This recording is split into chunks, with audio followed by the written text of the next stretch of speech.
Welcome back. This morning we're getting some marriage advice with licensed professional counselor Brady Robinson. Thank you for being here. Thank you for having me. So today we're going to talk about kind of, trends and like if your friends and family can influence your marriage. Do you think it's important, even before getting married, for couples to go through pre-marriage counseling? Absolutely. Yes. If you want to have a more successful marriage.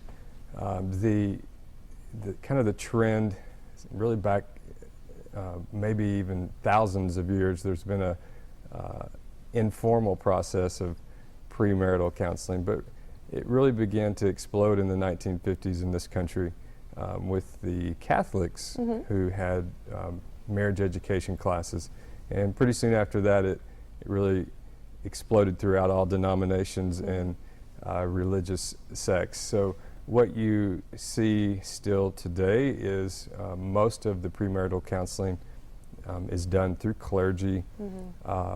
Licensed professional counselors also do this.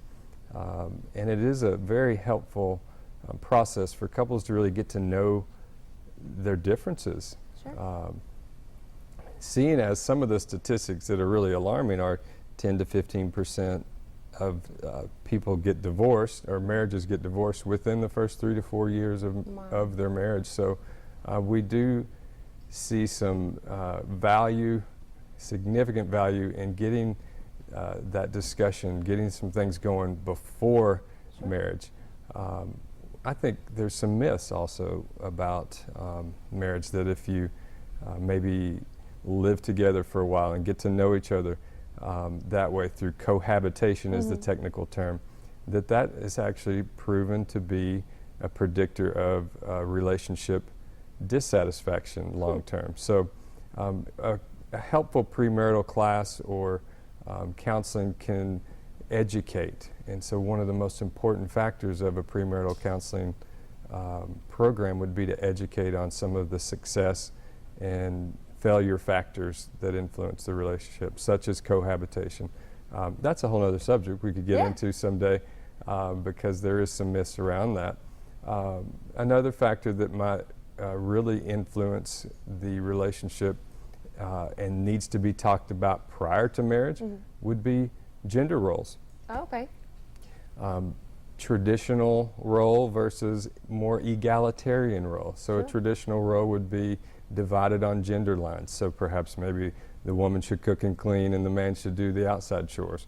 That actually shows to have a lower satisfaction in marriage than couples that are more egalitarian, meaning we don't look at the gender as who does what, we look at who does what best. Okay. And so if I'm a better cook, I should be wearing the apron, and if my wife edges the yard better, then maybe she should take up the lawn skills.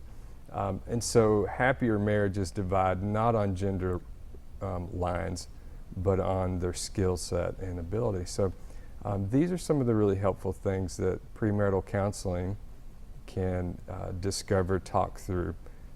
Also, in this process of premarital counseling, you're looking for red flags. Okay, gotcha. So you can get through some of those maybe if you get it ahead of time, go through the counseling ahead of time so you don't find them later on in life. We want to look for the red flags: aggression, problems with family of origins. There's lots of things that happen when you're a kid that can really influence a relationship. Women that are coming from relationships or families where their parents' relationship broke up have a 60% higher divorce rate. Wow, okay. So that's a significant issue to discuss. Well, I think we found our topic for next week then. All right, thank you, Brady, so much for being here. We're going to take a quick break and we'll be right back. Thank you.